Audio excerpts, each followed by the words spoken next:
হয়, আপোনালোকে দেখা পাইছে এই ৰাস্তাটো বিহুদিয়া সানুঘাট ইয়াৰ পৰাই আপোনাৰ খামপুৰ আৰিমাৰী এই ৰাস্তাটোৱে মেইন ৰাস্তা। এই ৰাস্তাৰে নিতৌ হাজাৰ হাজাৰ কৃষকসকলে চলাচল কৰে। তাৰ লগতে স্কুলৰ ছাত্ৰ ছাত্ৰীসকল, কলেজীয়া ছাত্ৰ ছাত্ৰীসকল চলাচল কৰে। দেখা পাইছে এই ৰাস্তাখন আজি ভাঙি আছে। ভাঙাৰ ফলত যাতায়াত ব্যৱস্থা খুবেই বেয়া হৈ গৈছে। মানুহখিনিৰ চলাচল কৰাত খুবেই অসুবিধা হৈছে।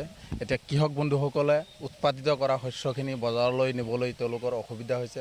গতিকে মই আপোনালোকৰ চেনেলৰ যোগেদি অনুৰোধ জনাম যে বিভাগীয় যিসকল কৰ্তৃপক্ষ আছে এই ডিপাৰ্টমেণ্টৰ লগত অতি সোনকালে এই ৰাস্তাখন মেৰামতি কৰিব লাগে।